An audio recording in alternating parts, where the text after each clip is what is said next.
Hello, everyone, and welcome to another video discussion.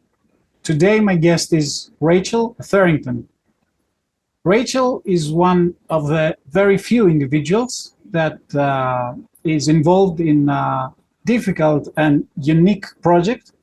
That is the preservation, the management, and the breeding of a very rare and very old horse breed, not only in Greece, but probably the whole world. That is the Styrian horse or pony. I don't know, that's something to figure out in the discussion that follows. So thank you all for tuning in, and thank you, Rachel. I'm fascinated to have you on the show. I guess you could call it that. And I'm ready to get educated on such an interesting subject that unfortunately me and so many other people in Greece know so little of. So Rachel, welcome. Thank you very much. Pleasure to be here. Thank you for asking me. Awesome. Yes, and yes, always a pleasure to speak about the Styrians as well. So that's good that you want to learn. All right. But first, is it okay if you can tell us a little bit about yourself? What is it that you do, or how did you end up doing what you're doing now? Okay, so I've always worked with horses. I'm from the UK, so I initially started my education with horses in the United Kingdom, and I was doing horse management and teaching.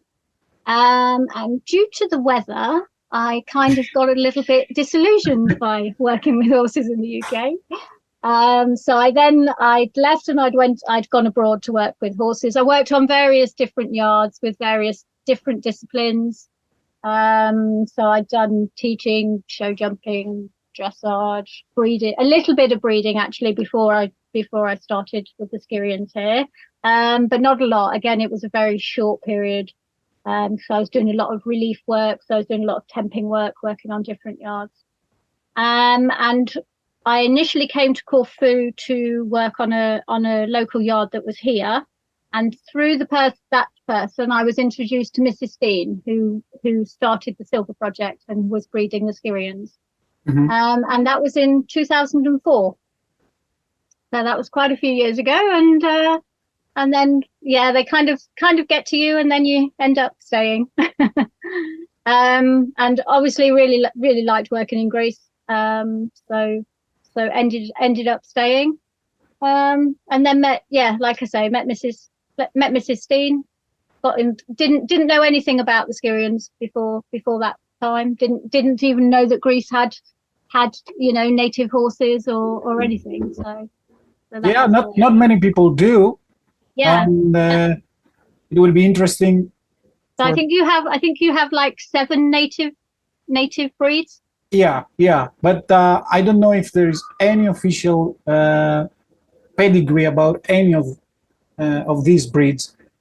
And so I think the Styrian probably has one of the most comprehensive ones, I would say now, because I think that's one that's been started earliest. I think some of the other breeds have tried to establish stud books and things like this. So I think some work has been done on some of the other breeds, but I think the Styrian is probably the one that has definitely been the most established and has done the most genetic work and got people involved in finding out about the pony. But so the Styrian Horse Society got started in 2006. So they actually have a society that's based on Styros that is responsible for registering the horses, keeping the stud book. They go out, measure all the horses, do the DNA, microchip everyone, so they've got a record of who the horses belong to, where the horses came from, who they were bred, as much as they can, because of course what in the beginning, as time goes on, it becomes better and better because of course you then have you have the grandparents and the great grandparents and things like this. So of course, in the beginning, when they first started, it was very difficult because a lot of the parentage was unknown. So they didn't know the sires. Most of the time who was the mare, but they didn't know who was the sire and Yes. things like this. So of course, in the beginning, it was a very difficult thing to do. And of course, as time's gone on and they've got better records, that improves the whole situation. So, And this Styrian Horse Society, is it a Greek organization or a foreign? Yes. So it's a Greek organization. Yes. Yeah. And it's with the Ministry of Agriculture. So it's recognized by the government as well. So they are then responsible for keeping all the records for the Styrian horses. All right. So can you tell us a little bit what exactly is the Styrian horse? I mean, all the breed characteristics. How can you tell that this is a Styrian horse? Yeah. So they so basically the Styrian horse has been around. I mean, this is, as you know, there's a lot of. I think I don't know. Oh, you don't know? Yeah, and I know very, very little. Okay, so a lot of it, as you know, like Greece, in Greece, they can probably go back to 2000 BC where they have proof of using horses in a domestic way. Okay, prior to that, obviously, horses were hunted, it was different, but domesticity came, probably before that in Greece, but in Greece probably around 2,000 years BC. Okay, so there was a breed of horse that was basically in the Aegean, that existed in the Aegean and was on all of on a lot of the islands in the Aegean. And this is where the Styrian horse has developed from, because used to be on the mainland as well, but obviously bigger horses then went onto the mainland for various reasons. The horse didn't exist there, but because on the islands they're isolated. So of course on a lot of the islands, the isolation helped to save them because they couldn't leave. There wasn't other horses introduced, so they didn't mix with other horses. So of course they've kept that breed type, very small and very. Have they always been that small? Yes. So as far as they know, and they have found skeletons from before of small horses as well. So they have found skeletons in those areas of horses of that size. So basically they're like 1.15 meters. Yeah. So the maximum height is 1.15 meters, not usually less than a meter. Yes. So they don't go into miniature category or anything like this. They're between 1 meter and 1.15 meters. And I'm wondering, the ancient civilization, the ancient Greeks, what use did they find in such a small horse? For example, we know that the Shetland pony or the Shetland horse, whatever, it was working in the mine, in the coal mines. Yes. So it had a useful purpose that would go into tunnels. And of course, but what about the Styrian horse? What was the purpose of? Because in the past, I guess everything had to have a utility, a purpose. So. Yes. Well, this was the thing. I mean, they'll also say that they were used for driving. And if you go back to ancient Greek, they might say they were used in the chariots, or you mean pulling carts? For pulling, yes, exactly. They do also say they are similar to the ones on the Parthenon frieze, where they have the people look big and the horses are small. And was that just because they were using? Was that because the horses were actually small rather than them say? Because one of the theories is they made the people look bigger so that the people looked more proud and more, you know, Yes. so it's like mighty. But it could be that they were actually smaller, demure horses anyway. Yes. That's as well. always difficult to tell. And this is, you just don't, yeah, this is the thing. But of course they would have done. I studied art, so there was in the beginning of the history of art. Then we learned that the Greeks learned how to paint from the Egyptians. So there was this rumor all around Greece that the troops of Alexander the Great were using these pace horses, now called Yorgalidica or Arvania. Aravania, yeah. Yes. But it's very difficult to tell if that is true, because the way the Egyptians were depicting the pictures were not realistic. So they would put the face in a profile, and they would always show two hands, and they would always show 2 feet, because the human has 2 feet, has 2 hands, so you have to show that. But although it was from the side, you have to show the chest, so he had the you have to depict everything like telling a story, not like realistically. So maybe that was the same reason they were depicting the horse with all the 4 legs showing, and not that the horse was actually doing a pace. Doing a pace, so that they could show it had 4, So you can never tell with these it's ancient interesting, depictions. Yeah. So please continue. Sorry for interrupting. Yeah, no, but it's interesting how, this is the thing. It's an interesting, you know, how things are. I mean, the main thing, of course, they would have, size-wise, for sure, they would have been used the same as like with donkeys and with mules. They would have been used as pack horses. They would have been used to carry, you know, for working and things like this. You know, driving, I would have thought.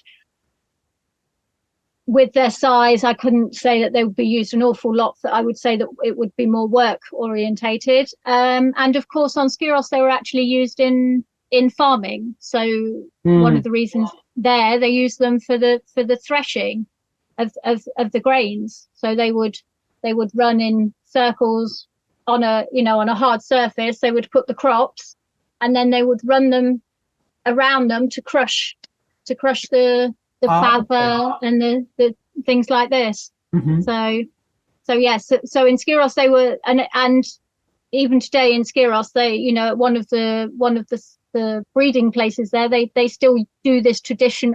When the tourists are there, they still show this traditional way of how they were used then. So yeah, but of course, you know, modern day, now they use machinery. So but yes, certainly in Skyros in those days. And of course, this is one of the reasons why, you know, their numbers went so low in Skyros, is because people no longer needed them for work. When did that happen? When did we see a major drop in their number? Probably from about the 1960s. So it was much later than in the rest of the world, where the industrialization, and then slowly horses were exchanged with machinery. So I think you'll probably find, you know, probably on the mainland it was earlier, as on the islands, of course, you know, we like to do things a bit later. So, you know. And that's a good thing, at least. Yeah, exactly. Yeah. And so you were talking about the breed characteristics. So the height is about 150 to 1 meter. Yeah. So 1 meter to 1.15 meters. And so they have their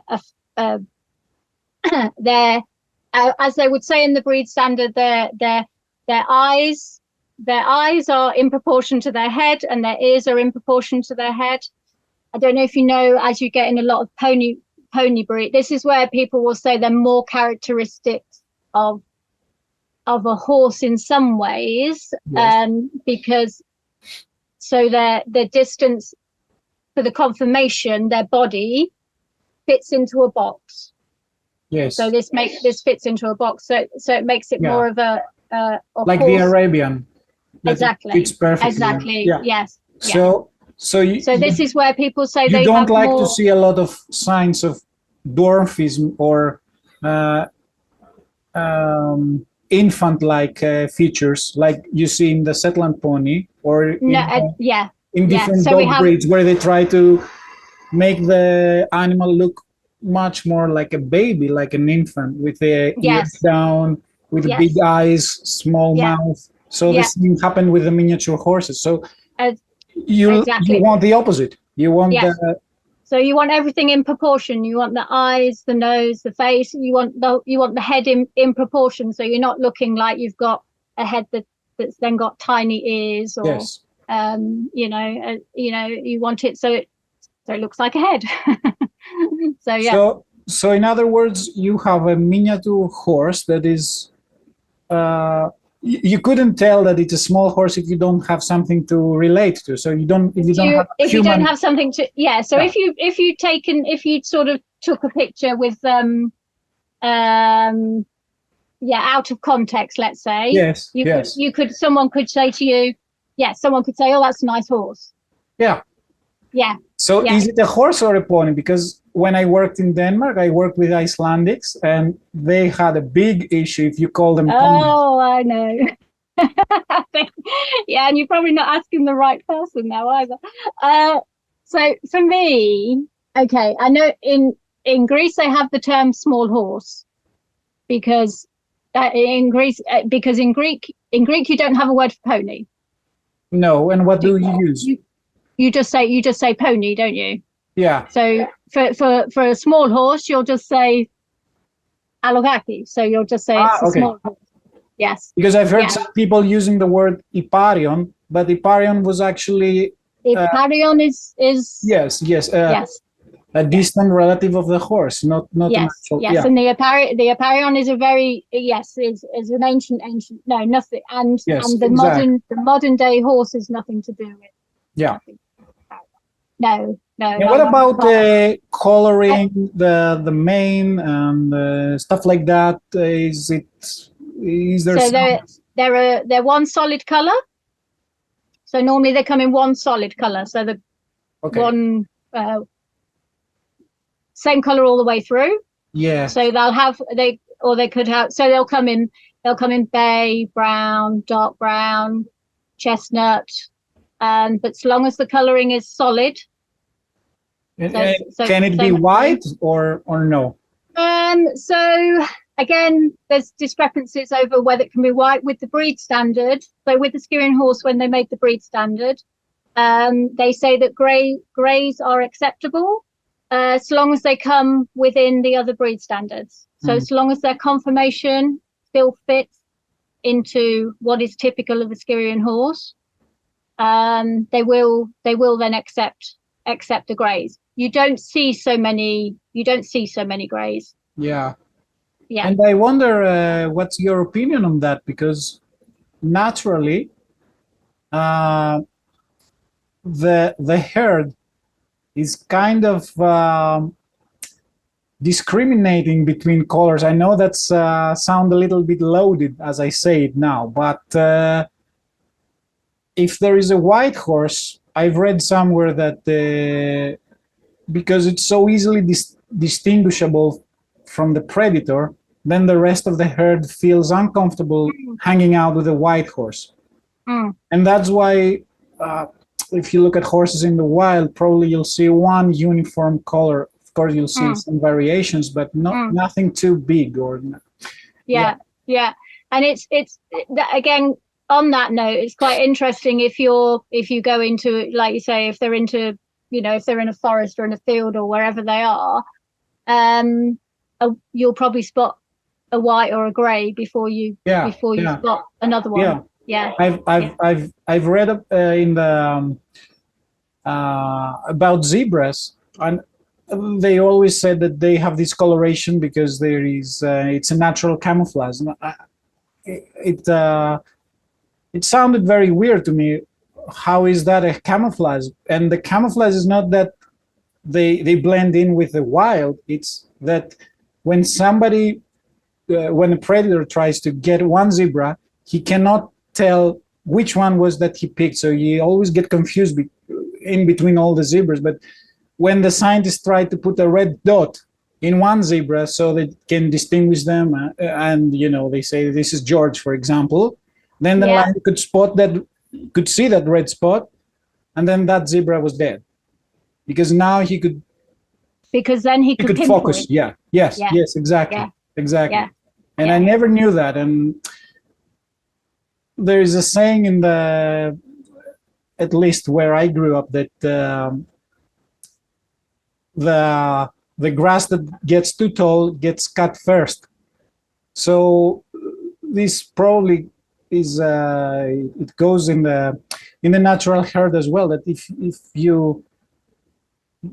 you are way too different from all the rest, then you're an You're easy gonna get target. it. Yes. Yeah. It's interesting that, and I have to. I mean, the thing is, because I've only really worked with the Skirians that are in Corfu. We only ever had one grey, she was an older one that came, and she never had a grey foal. She only had bay foals. Yeah. And So how she were didn't her have- interactions with the rest of the herd? So she was really, at the time when I came, she was already really quite old anyway. So she was quite distant from the herd anyway. So I couldn't say whether it was, but I had an interesting experience with one once, because I had so normally mine are all outside, they live outside, they're not rugged. I don't, they're natural, they cope, they're fine. Oh yeah, tell me more about that. And for some reason I can't remember now why I did it, but I had to put a rug on one of them, whether she wasn't very well or something was going on. And I put a rug on her. So I put a blue rug. I had a blue rug, and I put the blue rug on her. And when I took her into the field, the rest of the herd absolutely freaked out.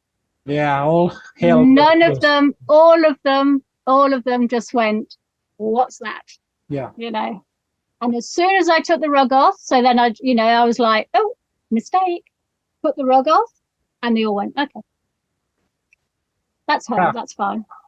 Really interesting. Yeah. So it's interesting, like you say, what they, because of course, it wasn't that I didn't put a bright, I didn't put a bright coloured rug on, but I put a different shade of something on, and of course they reacted very, very, very quickly. Yeah. But of course, it's as I understand it, there is no natural predator in the island of Skyros, is it? There is nothing that could hunt the Skyrian horse.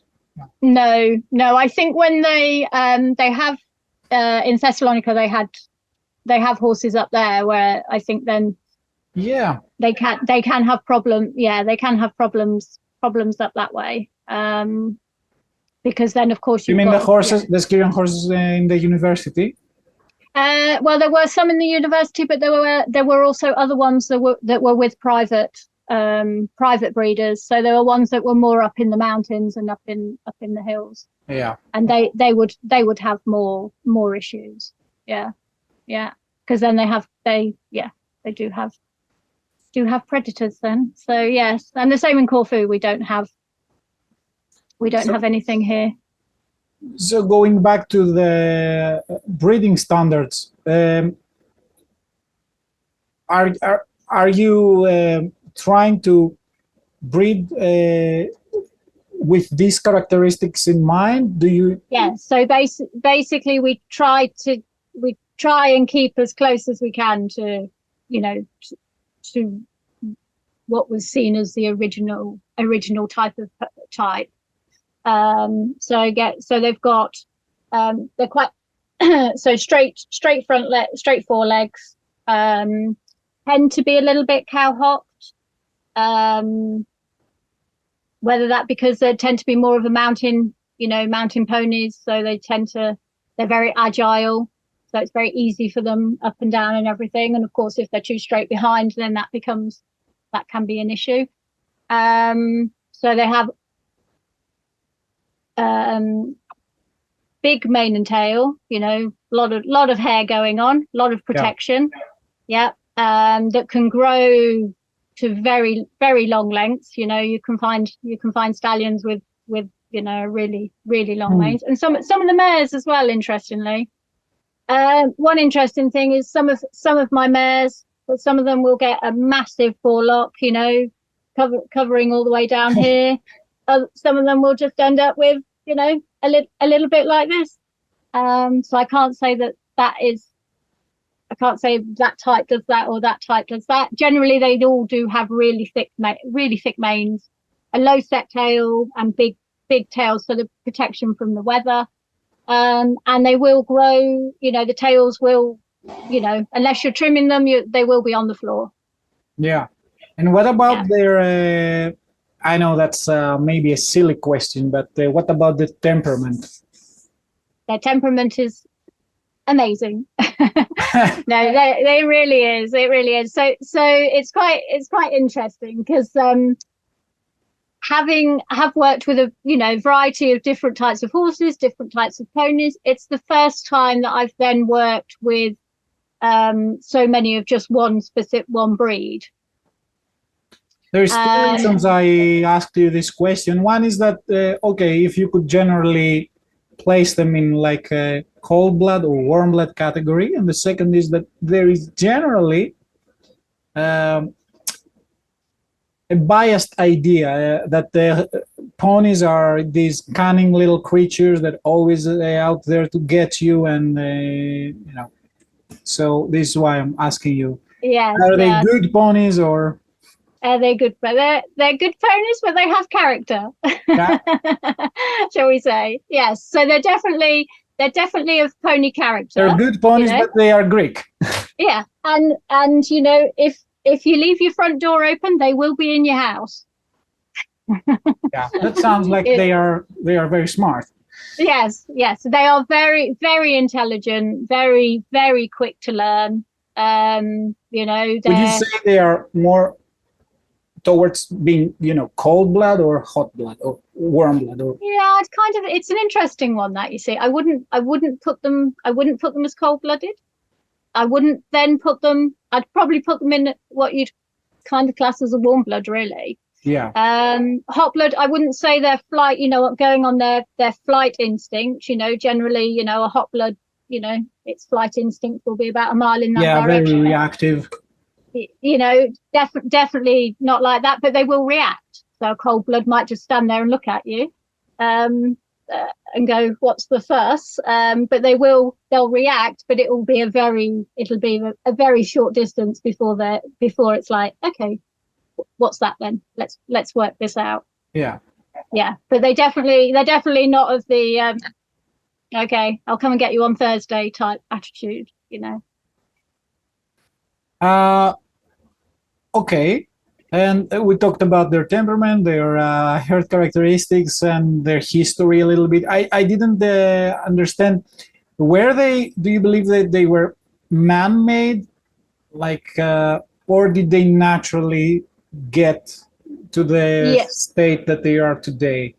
I would say that they naturally got to the state they are today. I wouldn't say that they are a man-made breed. I would say that they've developed from you know, horses originally that had come probably from Asia way, you know, smaller horses from that direction, probably that way. I wouldn't say that they were man-made. So in terms of their keeping, how are they best kept? How are they thriving? Do they need a lot of human intervention, or are they better the more natural or the more wild you? Yeah, I mean, they are. Now, I can't say I don't go and handle them every day. You know, I'm with them every day, but I can't say that I'm going and, you know, putting a head collar on or picking their feet up or brushing them you know, they are generally left as they are. We do, where we have them in Corfu, they're in olive groves. Basically, we have olive groves where we keep them. So they are on stepped land as such, really. So they've got lots of up and downs. Yeah. We So have- after all these years you've been with them, do you feel that they are, very sensitive? Do they need a lot of blanketing, or do they No, get no, oh no, colics, no, or no. The less, as long as they have food and water, they will cope. They'll cope with anything. yeah, And we have a range. In Corfu we have a very, very hot, dry, humid summer. And then of course in the winter we have a lot of rain. So they have to live.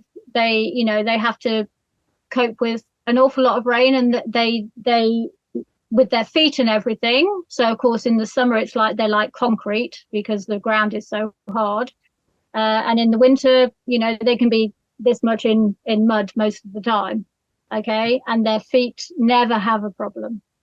okay. Now that you mentioned feet, I've noticed with other old breeds that I get to meet all around the country, that kind of the wilder they are, the more prone they are to get laminitis. So if I could describe this in other words, the better their life, so the easier you make their life, the more sugary their food is, the more starch there is in their food, the more rich their diet is, then the more difficult their life becomes. So have you noticed something like that with the Styrian horses? I mean, for example, with the donkeys, I used to think they eat the same as the horse, but in the Donkey International Symposium, they said that the natural diet of the donkey should be very, very poor. So the recommendation is to feed them just 2 pieces of straw, and Yeah. that's the best for them. If you feed them alfalfa or something very rich in starches and sugars, then they are in danger. Have you noticed something like that with So with students? I don't have that problem here in Corfu because fortunately, we get our hay that's cut from here. So our hay is really much as what your class as meadow hay, as you will find. Yeah. So it's not high. It's good, but it's not high quality. It's not seeded. So it's got a variety of grasses in it, but it's not. So I could just keep feeding it, and I have never ever had a problem with laminitis, I have to say. So what I would say, the horses. So we sent a few years back. We sent 3 fillies and 2 colts to Scotland, and of course, you go to the UK, green grass. Yeah. Probably, grass that's made for cattle. Biggest problem in the UK is people put their horses on grass that's for cattle and not for horses. It's too rich, which is why they have such a problem with laminitis. And they did have, some of them got very overweight and became laminitic prone. So Yeah. it just shows you that they are the type that if you put them on really good grazing, then yes, you're going to have a problem. Yeah. So Yeah. to look out for that. All To right. look out for it, exactly. And the thing is, don't feel, sometimes it's always, we want to give them the best that we can, isn't it? But sometimes that's Yeah. not necessarily the right. That's not necessarily the right. Just because you're thinking, oh, this is really good. My education of hay was the fact that people will say to me, is that nice hay? And I'm like, well, I tell you what, I'll give it to them and I'll see what they say, because what I think, I look at something and go, oh, that looks really nice. I'll put both bales in there, and they'll always eat the one that I think doesn't look so good. Yeah.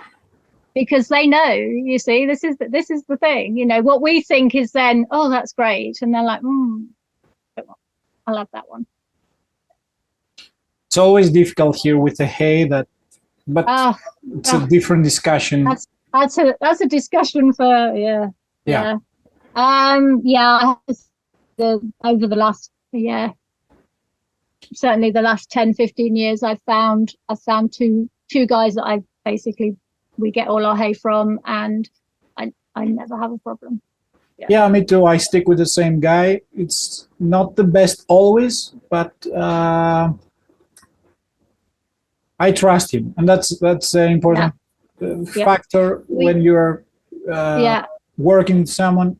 A lot of times, you'll get someone who will promise you he has the best stuff, and maybe he does once, and then when you ask him to bring you a second batch, then it's full of mold and dust, and it's the worst you could get. And so it's always good if you find someone who is, I don't know. Yeah, and the thing is, quality, stick with him. Yeah, and when well, you have to. We're on an island. If a truck comes over with 200 bales, and it's like they can't bring it back. But if you stick with someone for many years, then you can also work him towards what you think is optimal, and you can, because let's be honest, most of the people who bring you grass, it's not their job. They're doing something else, and then exactly. And most of them, and there's a demand, so they provide. But you can slowly move them towards what you're looking for. You can ask them, don't put too much oats, don't put too much alfalfa inside. Next year, if you can manage it, don't use too many fertilizers, and because they care about you being their client for many years, maybe they will try and and this is one of the things that I then know here, that because, like you say, they're people that are just doing it, they'll go, someone wants this field cutting or that field cutting, but I know that they're going into fields where people are not, they don't get fertilized, they get left and they just cut the hay, so it's clean. It's not, I've had it from years back before. Sometimes I'll get it from the mainland, and then and you'll see like a blue tinge around the end of the grasses. That's obviously then the fertilizer is then still it's still fresh. Okay. Yeah, and it's like, not quite sure I should feed that one actually. So I don't. From that point of view, I've been very lucky. So which is great. So when you mentioned that the Skierians were in danger, are they still an endangered species? So numbers wise, they'd probably still come under critically endangered, I'd say. I mean, on the island of Skyros, their numbers went down to less than 100 at one point. And that's when you think back to, if you think back to the 1940s, there was probably like, 1,500 or something. There was a lot, and then of course once they stopped using them and the numbers went down to less. Now they're probably back up to around 300 on the island. So on the island, and worldwide, how many? So worldwide, there's probably another outside of that. There's probably about another 100, 150. Okay. So there's not the main population is still on Skyros, which is it's how it should be really with native breeds, like the Exmoor, they should have the most. And with such a small number, how do you stop the inbreeding? Because yes. So this is the thing. So in the beginning, obviously that was impossible. Really, you couldn't not inbreed because there just wasn't the numbers around. And then gradually, as time has gone on, obviously that's got bigger and bigger so that it can be more diverse. So what we did in Corfu was we brought a stallion in 2002. A stallion came over from Skyros. So then that brought in a different bloodline, and then again in 2007, a stallion came over for 3 months from Skyros. So again, that we could, and then fortunately from those 2 stallions that came over, we had colts. So then we've kept a colt of that line and a colt of that line. Yeah. So that we've got, so that you can try and it becomes the problem space-wise obviously becomes a problem as well for keeping stallions. Yeah, it's a So, different breed.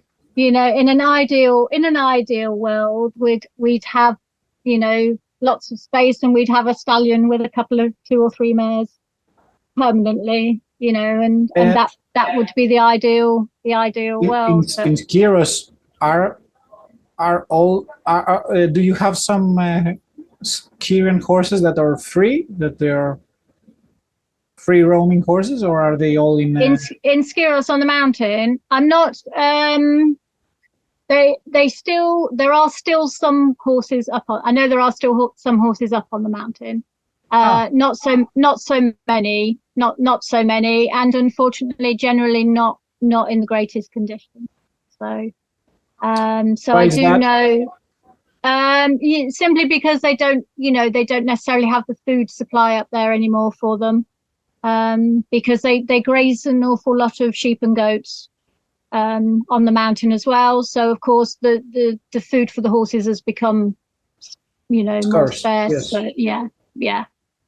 So, and I think you'll find there are those types, as in any wild environment, there are those types that will survive regardless. But yeah, there are those types that won't. So I think and now a lot of the breeders do keep their horses closer to home as well, though. So, but in Skiros, there is no restriction of other horses going in going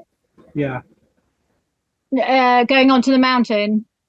No, so anyone. I mean, I was quite amazed when I learned that in Iceland. Iceland, it's amazing. Yes, it's very restricted. You cannot take any other breed inside, and every Iceland that goes out can never return. Yes, can never return, and that's where they can. So I think their stud book or something dates back 1,000 years.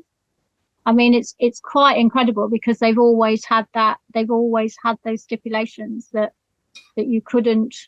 That you couldn't take any horses into Iceland at all, and nothing can return either. That's so weird. Yeah. But and I don't know. I actually don't know. I don't know how they are, even if they have donkeys or mules or anything like that. I don't know if it's any equines. Do they? I don't know, actually. I don't know. Yeah. No. Yeah, because of course in Greece, you know, you're not going to find any island without donkeys. You know, that's a challenge. You know, this is the thing. You know, that's part of Greek heritage. You're gonna have all the islands are going to have donkeys. Yeah. So I mean, that would be a very difficult. That would be a very difficult thing to you know, then say no, you can't have the donkey. I mean, you know, ideally, you know, on Skiros, yes. Dedicate a huge area just to the horses. Don't let any goats, sheep, donkeys into a dedicated area. But you know, the logistics is that. Do you see that as one of the possible goals of this organization that you mentioned? I think with the breeders on Skiros, that yes, I think that would. Ideally, that would be one of their goals. You know, I know they would all love to see herds of horses back on the mountains, but I think the logistics of it is quite difficult. And when did this organization form? The Skiran Horse Society, 2006. Okay, and what is their goal? So they were basically set up to record all of the Skiran, to register all the Skiran horses. Yeah. So, and then to go and measure them, do the genetics, and then keep correct records of all of the breeding, so that they can see where all the horses are. And they also, so they do the microchipping and, you know, all the necessary. They do also help to do the epidotacy. So there's like a grant, a government grant. Sorry, what? The epidotacy, a government grant. It's an epidotacy that comes for the horses. Yes. Yeah. Sorry, that's The my good funding, Greek. okay. So yeah, so they, their foremost is setting out that, and ideally, yes, I'm sure I think in the past, I don't remember when they did. There was an area that was allocated for, the idea of then keeping some breeding stallions. So the idea then is to have breeding stallions that then people could come and use. Yeah. So they could bring their mares, so they know that they're being covered by that stallion. So that when they're doing with the stud book, what they've done is they didn't, because of course there's a lot of horses on Skiros, and of course you want to include everybody, and you want to make sure that everyone's going in the right direction, and that it's moving forward and moving in the right direction.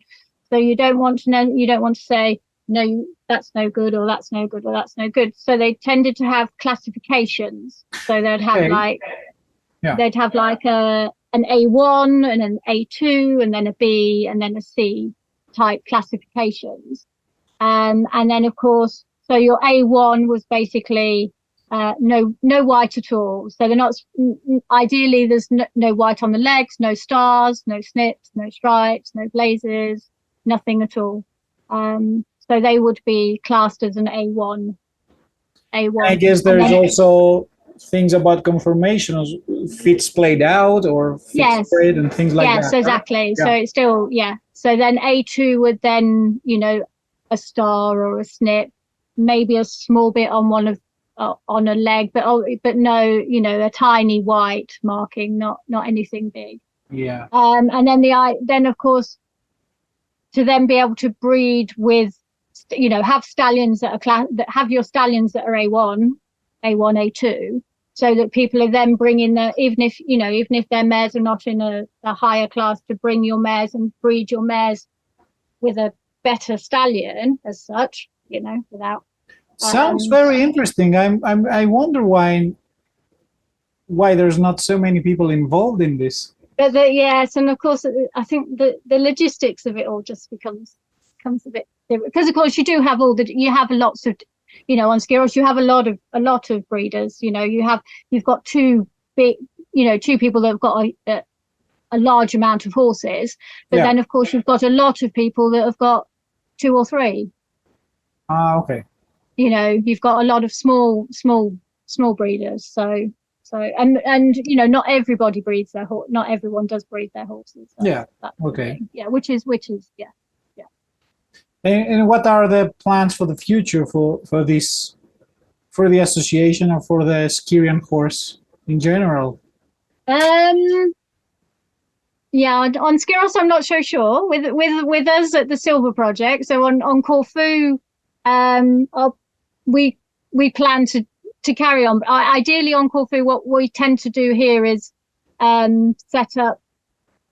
What we initially did was, the goals were to set up satellite breeding herds, so that we sent. What does this mean? So this means to then set up breeding herds outside of Greece, basically. Okay. Outside of the country.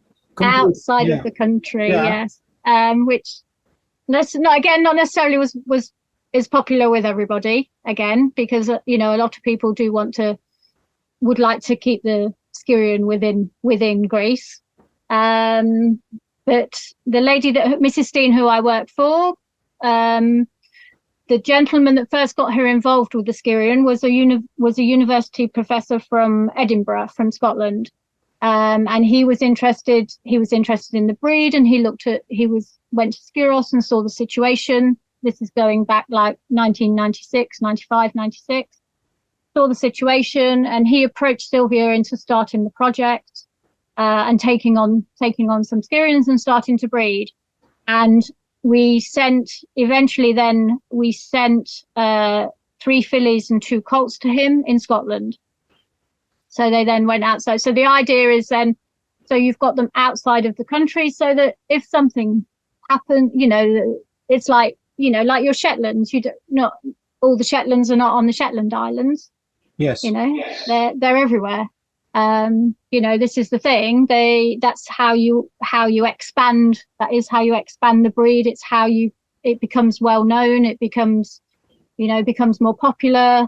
So of course you've got to widen that horizon. Yeah, and as more people get involved, it gets. Yeah, you've got to expose the more, breed. Yeah, you know, to preserve the breed, you've got to expose the breed as much as you can. This is the thing. So, and in Scotland they now have about 30. So they have, you know, they have bred and they've spread out into the UK, you know, into England, and so they're through the UK. And we also sent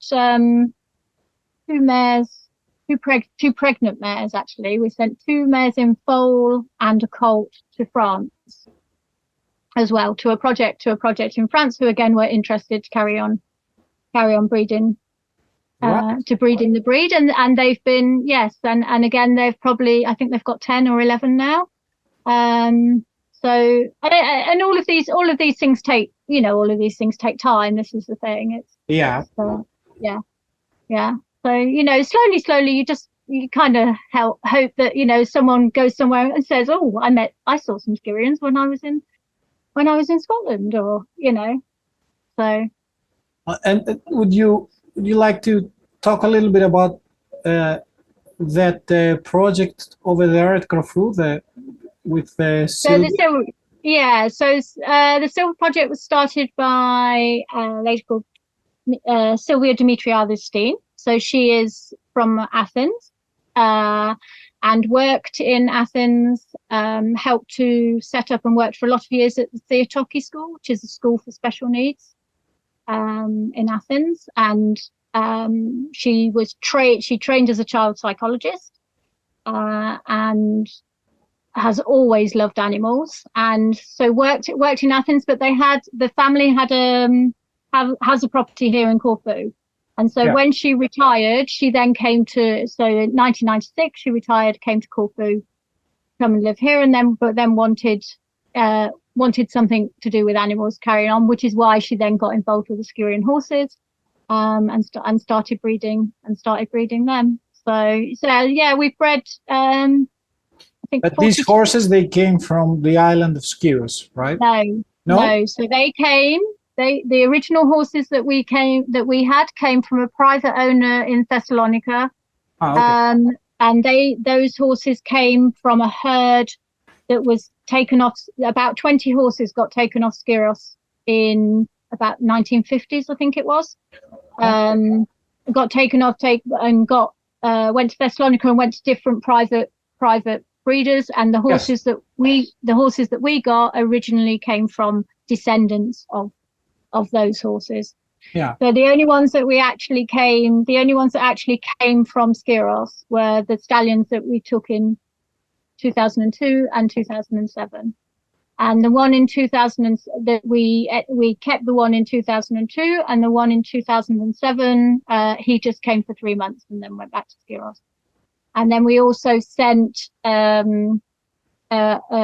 colt from the original stallion that came from Skyros. We sent a colt to Skyros, who went to Amanda and Staffy at the Skyros Island Horse Trust. So I've met them when I've been there. Yeah, there we are. Yeah. So then Victor went to live with them. All right. Yeah. So Sylvia, before I worked for her, she sent a colt to the zoo in Athens. To what? To Attica Zoo, to the zoo in Athens. Yeah. So they've always kept a small herd of Skyryon horses for a long time. In the Attica Park, do they have just one or more? So no, I think they've so they've got the original stallion that we sent, and then they have a couple of mares as well. They have a small herd. Okay, that's nice. Yeah. And Sylvia is, because you told me she's growing a little bit old now. So is she still involved, or is it all? Yes. No, she's still. I mean, obviously, you know, she doesn't come down to the. Okay, she lives at the She does live at the property. How old did you say that she's? How old is she now? How old is she? She's 87 now.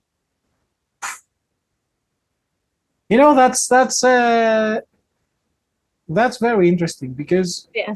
uh, obviously for some people maybe they think about somebody that old in the equestrian world.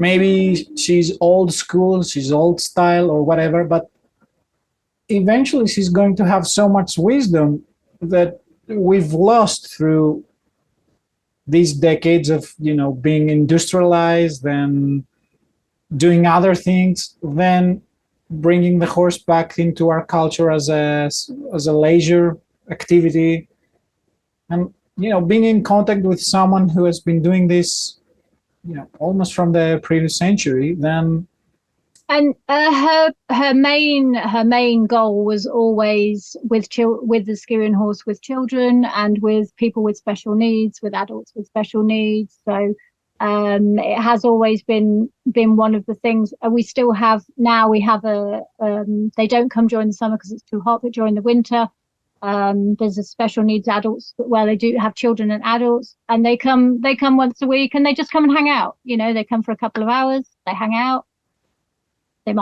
Some of them might brush the horses, some of them might, feed some hay, or some of them just stand and look at them, just, but it's, it's still something that she really has a big passion for, of having that interaction with, because they are, the thing is that, and especially with the Styrians, the beauty of their size and their nature is the fact that you will get adults who are scared of horses. You get a lot of people that are scared of horses because they're big, powerful animals, and they can be quite daunting to a lot of people. And of course, people. You'll get some people that they'll stand and they'll say, "Oh, I'm not coming. I'm scared," because I have two that wander around. And they're free, one's 29, one's 27. They just wander around and hang out. They're almost like a big dog, so exactly. But you'll get people that go, "Oh no, I'm not coming," and literally within minutes, they're just like, "Oh, okay, yeah, that's fine," because they're curious, but they're not, they're not really in your face. They're not pushy, so they'll come over and say hello, but it's not like, "Oh, what have you got? What are you doing?" They're not pushy in that respect at all. So, so and they're very they're peaceful. This is, this, as I'm sure with your herd, it's the peace of the herd that gives, that feeling to people where it's just lovely, that energy that they give when just to hang out with them. Because of course, horses are peaceful animals. This is the thing. It's not like when you go to any stables or anything, and it's like, you get aggressive horses because they're protecting. Oh yeah, sure. They can get very anxious. Yeah. Because we've changed their environment, and we've made it very stressful for them. And of course, there is also this thing where you are watching. Oh, and that's sorry, I have one of those. Yeah. Yeah, mine is down here, and she's been trying to. But I have the cable for the microphone, and I was scared she's going to rip that off. So I told her. And he was just like going, "What? Why is the laptop there?" So, okay. And there she is. Yeah, come on. He'll just complain if I don't pick it up. There. Oh, there we are. Oh, pretty girl. Hi. Oh yeah, when they have three colors, it's a girl. Yes, it's yes, a girl. Good. Katotora. Yeah. Oh. So yeah, I forgot what I was. Yeah. So this is it's the thing, isn't it? It's when it's one of the lovely things at Canoni. I have. Okay, some of them are split into smaller herds. Where they're in 2s and 3s, but then I have a main herd where I've got 10 of them. and you know, it's peaceful. I can quite happily take anybody in there and know that Yeah, no, it's going to be fine. I don't. It never. I don't know You know, why I'm people never. think that the horse is, you know,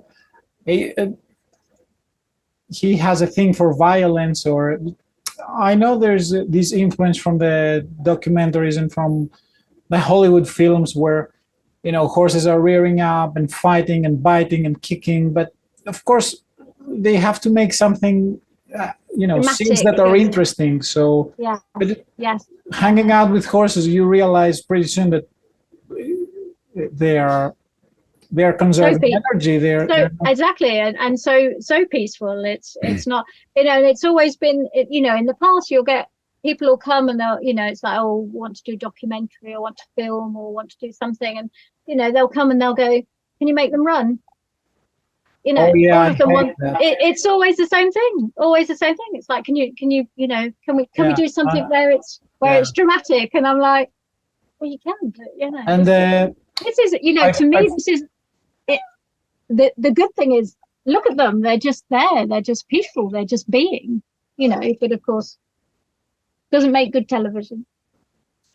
it's good if you it's good that you mentioned that, and it's good if you give people a reasonable explanation not to do that, because I've talked about these two forces that, you know, as a horseman you should be able to master, and one is the push and the other one is the draw. So people are always more involved in, you know, pushing the horse, like when you're lunging it, when you're kicking with your legs to go, and eventually when you are going into their paddock and you are disturbing them and you are clicking and, you know, throwing stones or whatever to make them run, just so you can, you know, shoot a video or, you know, show off to a friend or something. Naturally, what you're doing is you're evoking the flight or fight mechanism to the horse. So the horse again learns that the human comes, so I have to go. And eventually, after 2 or 3 or 4 or 5 times, every time you go into the paddock to catch your horse goes away. And then you say, "Oh, I have a horse that's difficult to catch."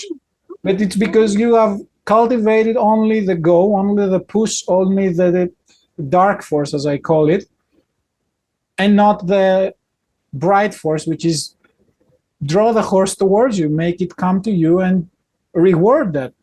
Yeah. Of course, you're going to have the other side, which is, you know, these pushy horses that are all over you. They are nibbling at your pockets. Okay, that's the opposite. And don't worry, it's not going to turn overnight. And you know, you have a horse that's always on the reactive side. Eventually, start being all over you. It's not going to happen overnight, but you have to be cautious of, you know, going in, disturbing them, teaching them that when I appear in your paddock and you were all quiet and calm, I'm going to ask you to go. Then it shouldn't be a surprise to you that when you go into the paddock, they don't want to be near you. You have taught them not to be near you. You have taught them to go. Yeah. They're not. This is the thing. They're very black and white. You know, it's if you've. But that's what you've told me to do, so that's what I'm doing. Yeah. Regardless of what environment it's in, this is what you have to remember. You know, it's like, oh, yeah, yes, exactly. I did that. Yeah, I'm guilty too. Of course. Yeah. But as you said, it's not. It doesn't have any moral value to them that they're acting in this way, and people going and saying that. This horse is being naughty now for not standing still and waiting for me to catch it, or waiting for me to get on the saddle, or waiting for me to put on my stirrups or whatever. If you taught him that the moment you do anything with him, the moment you appear, he has to go, that's what he's going to do without any moral Yeah. Yeah. Yeah, he's not going to stand still because it's like, oh no, you mean movement, so I need to move. Yeah, it's simple.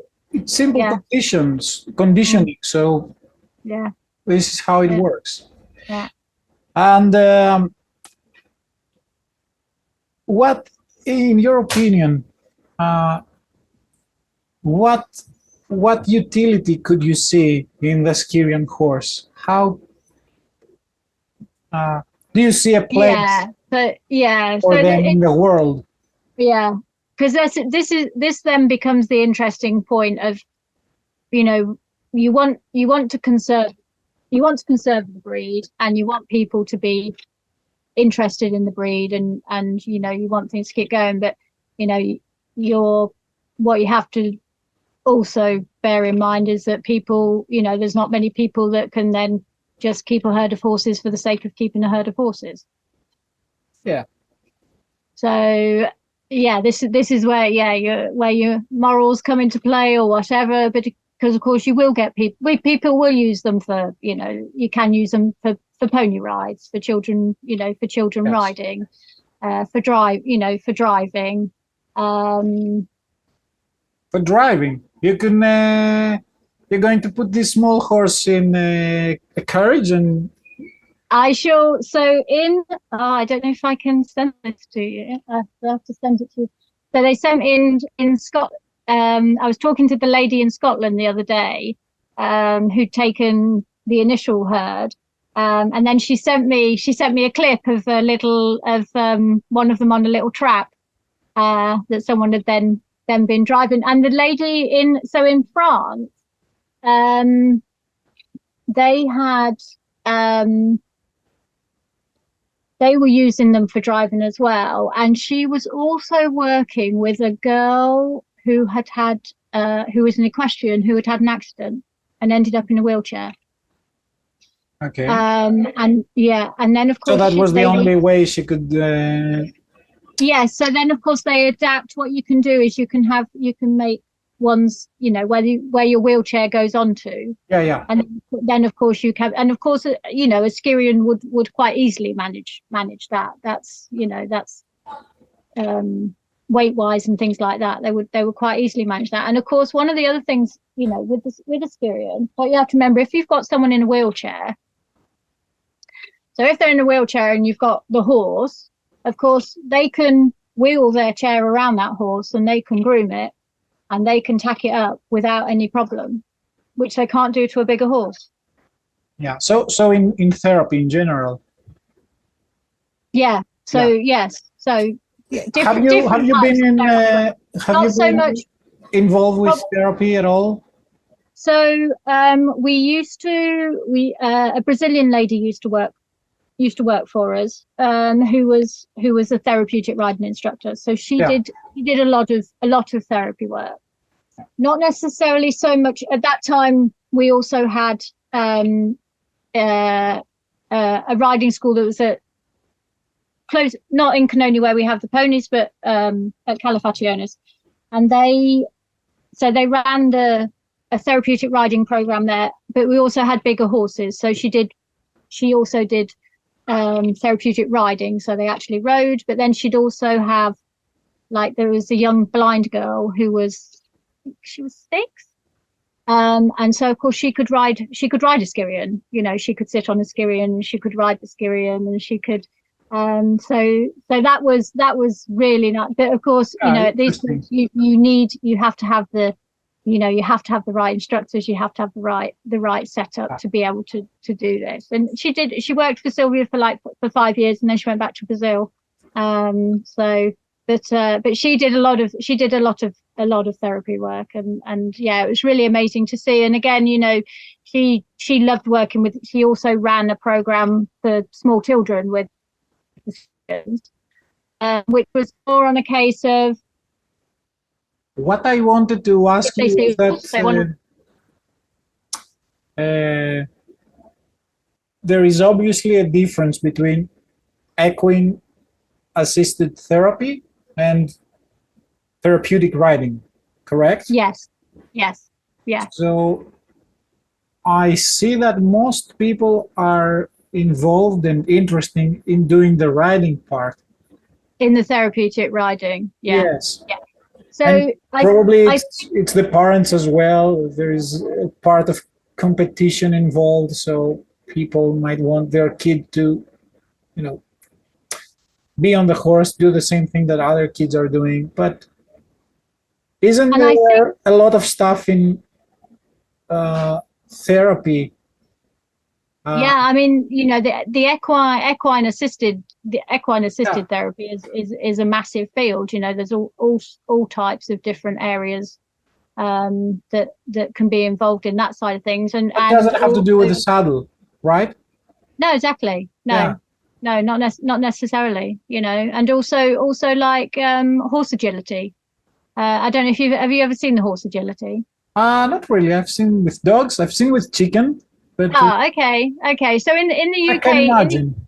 in the UK, this became quite, you know, quite big and quite popular because, you know, in the UK you do get a lot of people that just have a horse for having a horse and enjoying having the horse and don't necessarily have it for riding or anything else. They just want to hang out. But they do also now do agility courses, you know, so you can, you know, you set out an agility course and you not a ridden one. Obviously you can have, you know, they do riding agility, but now you know there's groundwork agility where also it's the whole, again, going, you know, with all the groundwork with horses. So, you know, you're teaching your horse to jump over something or stand on something, go through a what do we call it? You mean the Got the like a word. curtain? Yeah, curtain. Thank you. Yes, yes. Yes. You know, walk through things, which again is all about building up your relationship with your horse. So Right. Yeah. You know what? I posted a question on Facebook recently, and I asked people, "Why are you involved with horses?" And I got about 20, 30 answers, and not one of them, not even one, was about getting rebounds, getting being first, riding, jumping higher, being famous, or anything like that. All the answers were about, uh, you know, it gives meaning to my life. It's freedom. It's beauty. Andrea's answer was very beautiful. You know, she was talking about how horses connect us with nature and things we have lost in our communication. And yeah, and it was so interesting to me that I've managed to get all these people together that think parallel yeah, with me. yeah, And yeah, because I've it's been a long time that I've lost interest in just riding. yeah, yeah, And this obviously happened also because we managed to have our own farm and our own horses and actually living with them. Uh, and the thing that I've noticed was that uh, they they tend to give me a meaning to get out of bed every morning. yeah. They give you purpose, don't they? Yeah. This is the And thing. I've thought about this long and hard, but what is it that they give me purpose? And I've ended up now, today, could change tomorrow, so I have to be honest about that, that it's this thing, I believe it has to do with their flight or fight or freeze mode. Okay. So when I say that they help me become the better version of myself, it's like you see these people, they wear this Mi Band, the smartwatches that they tell you about your heartbeats, about the oxygen. It's time to move. It's time to move. Go for a walk. Yeah, things like that, or probably they will evolve even greater in the future. And they're giving you, details about how you're feeling, how you are, how your body is, stuff like that, how healthy you are. And for me, that was the horse, because you have to try in the interaction you have with them to not revoke, to not get them into the flight, fight, or freeze mode. If Yeah. you did, you have failed. You have failed in communication with them. And this is the thing with them. If it is, it's challenging to Yes. to try and Yes. be better for them, Yes. so And- that you and the- don't stress them, so that you don't Yes. make them feel uncomfortable. How can I do things smarter? How can I learn more? How can I be more wise to do this without any friction, without any stress? Mhm. And because when they are together, they have this herd awareness of who is standing up, who is laying down, should I lay down, should I stand up, should I run, should I do things? But as people, we have muted this awareness in us because we've learned how to communicate and do stuff in our life without that intuition. And being with a horse every day, you have to regulate this intuition. That's just I was going to say. It's the biggest lesson is learning consistency. This is the thing, to be the same Yeah. to be the same every day. This is the thing. Yeah. You wear Yeah. different clothes, you evoke a different reaction. You had a fight with your girlfriend or whatever. They figure this out, but what people maybe don't realize is that you are not aware that they are aware. Yes. But Yeah. at some point you are. Once you see that, you cannot Yeah. unsee that. Yeah. And it's interesting, isn't it, when it's like, with my lot, and one of them will have a different reaction or do something, and and you have to make yourself go, what did I do? What did I do? What did I do? Because I must have done something to create that different reaction. Yes. Yeah. That's exactly. Yeah. So it makes you analyze yourself a lot.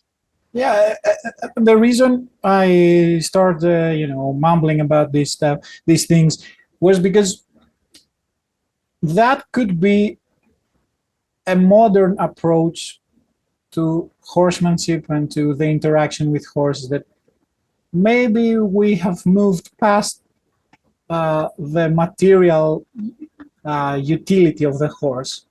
We can start looking into some other forms of therapy, of interaction, Yeah. beyond just scratching the surface and Yeah. winning ribbons or riding outside. I mean, all this stuff are good, but is there something deeper? They're all good, but there is so much more. There is so much more. Exactly. That's the thing. And Yes. then Yes. having a smaller horse like the Styrian horse, it doesn't matter. You don't need to get a bigger, shinier, more beautiful, more fast, jumping higher. Yeah, and of course the other thing is, if someone wanted to get involved in that type of thing, and they've got therapy, they want to create that herd environment and using the herd for therapy. Of course, if you've got a herd of Styrians, it's cheaper than keeping a herd of bigger horses. Why is that? Well, because they eat less. Money-wise, yeah. So yeah, that's an interesting point, because there's so many people.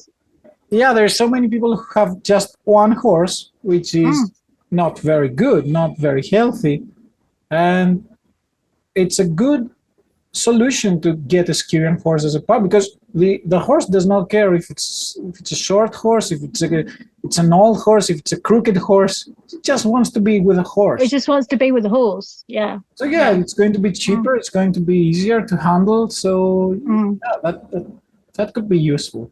Yeah. But I'll send you I'll send you the information for Ana Paula, who's a Brazilian lady who would be a great person probably for you to talk to about the different types of therapies. That would be Because nice. she's honestly, she's amazing. She's very, very interesting, very interesting. So yeah, which could be, and you know, in Greece, I know there are, you know, there's a lot of therapeutic centers in Greece, and I think that they do lots of different things as well. So, but I you know, that side of things, I don't know how much they, you know, I think in the UK now they even do it like for corporate companies. You know how they do like corporate days where you go and, you know, drive some Formula Ones or Formula Threes or do I know. do whatever.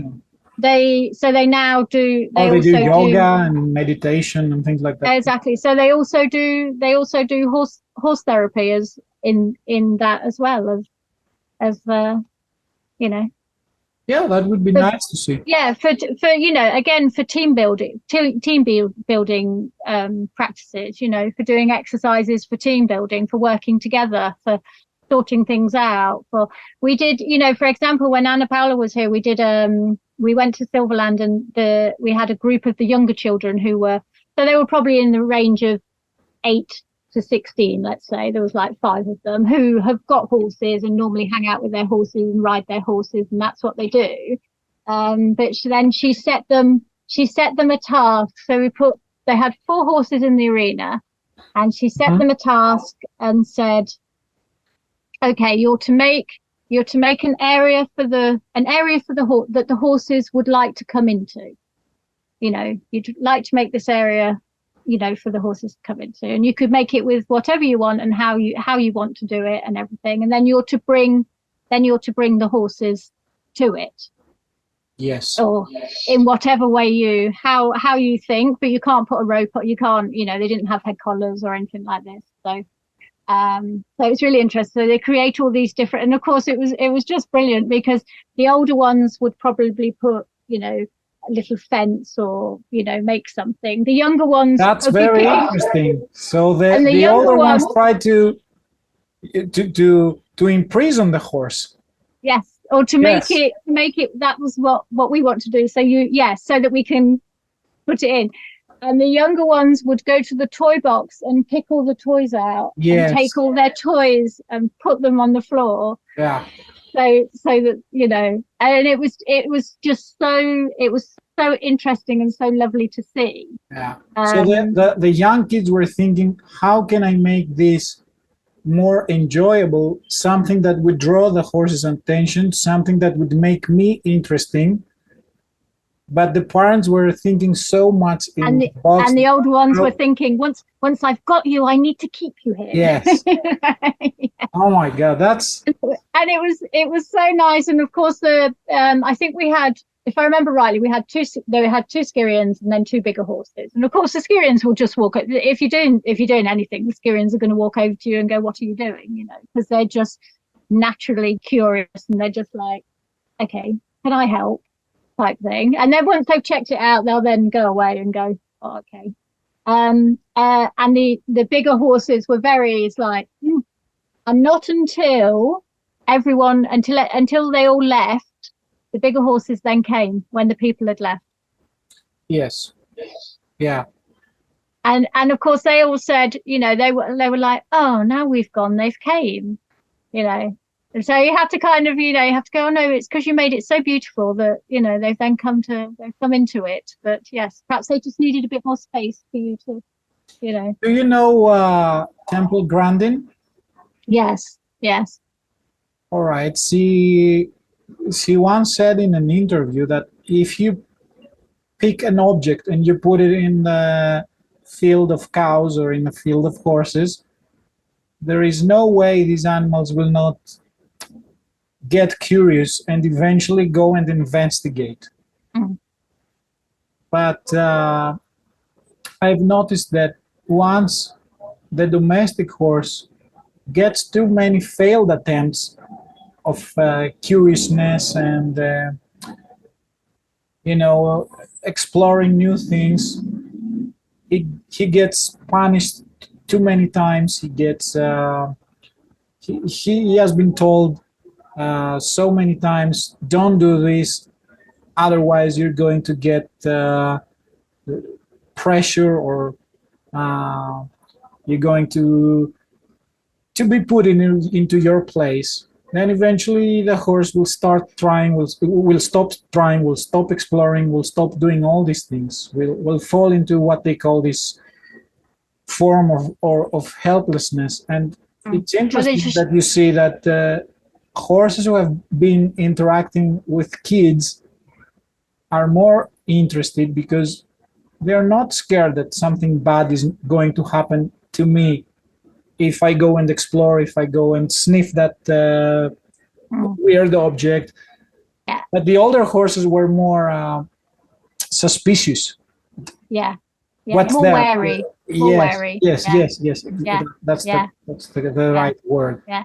And I think, and it's the great thing when, I mean, it is the one thing when you see, when you see small kids with them who have no inhibitions, no expectations, nothing, and of course they'll just go, okay, let's go over here.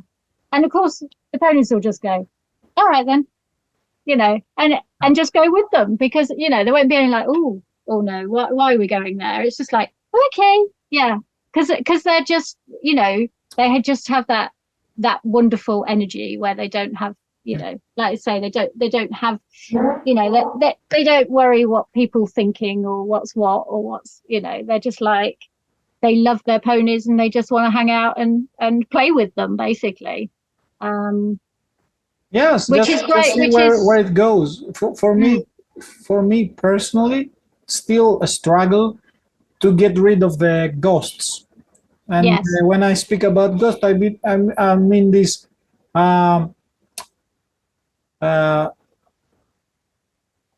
ideas that are biased ideas about what is going to happen. After seeing so many films, so many YouTube clips, so many negative instances throughout my experiences with horses, people falling off, people breaking bones, horses doing all sorts of dangerous stuff. I am projecting these fears, these ghosts, into the situation, and this is a serious obstruction. Yeah, and also it's also a difficult one because when you have the knowledge of what can happen. Yes. But of course, it's dropping that knowledge. It doesn't necessarily mean it's then going to happen, and that's the thing, isn't it? It's going with a blank page into something every time. Yeah, not to mention that the more you think it's going to happen, you your body is it's going to make it happen.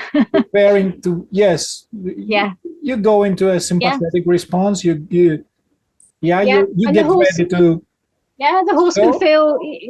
Yeah, the horse knows that. They're just like, what? Why is he worried? Yes. Yeah. Why is he concerned? Yeah. Should I be concerned? And then eventually you are. We're all creating the concerned. situation that you try to escape. Yes. Yeah. That's a big struggle for me. I have to admit. Yeah. No, and it is. It's a really it's that difficult, and it's like when when I have the I know the ponies really well, but of course when I've got the adult, when they're people with special needs or something like this, I'm kind of you are like you try, and you don't want to, like, I have a stallion that's that they can walk up to and they can stroke, and he's he's close by, there's a fence, and I always have that thing of how much do you say, how much do you project, how much do you say, be careful, that's a stallion, be careful this, be careful that, be careful. So I just go, just remember he's teenage boy, he might be a bit unpredictable, just be aware. And and it's difficult to find that way, how to, how to, like you say, drop the ghosts and give them a blank page to work with. So Yes, and I've seen many times parents preparing their kids for failure by projecting their own fears, things that are not realistic, are never going to happen, like don't touch the dog, is going to bite you, don't go near the horse, is going to kick you, don't go to the second level of this building because it's going to fall, it's going to collapse. And then, growing up as a kid, learning that dogs bite, horses kick, buildings fall. Well, these are not the only things that horses do. Sometimes they kick, but mostly they can be friendly, they can be a good partner, they like when you scratch them, they like when you feed them carrots. There's millions of things that are positive about a horse, but having only one characteristic, but don't go near them because they kick. That's their identity. That's how you put them in your memory then as a kid, that horses are animals that kick. So it's should be avoided. Yes, I might get kicked, and it's like, I said, who told you that? Who told you that? I know. At the end of the day, all the horses I've met, there's very few where you can say, I'm not going to walk up to it, it's just going to kick me for no reason. Never does anything kick you for no reason. Yeah. I mean, I always prepare them like it's big animals.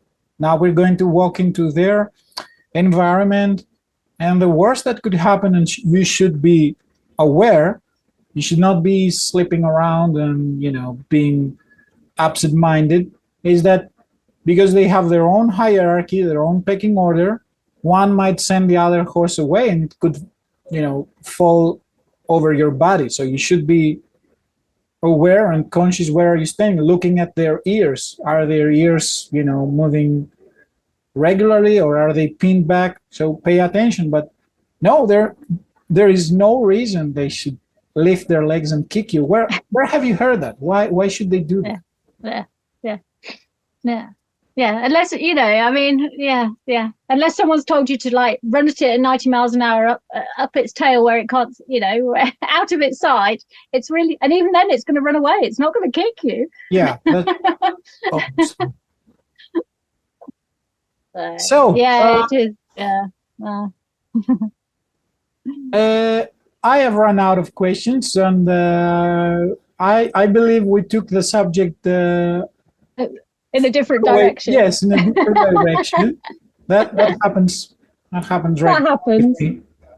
Or if you'd like to say, if somebody wants to get in contact with you, if somebody wants to visit your project, do you like to share some details about that? So if anyone's interested to come to Corfu and visit, if they get in touch with me, then they can come and see the horses. So the easiest way is either on Facebook, which is Styrian Horses in Corfu. Styrian Horses in Corfu? In Corfu, as far as I remember, yes.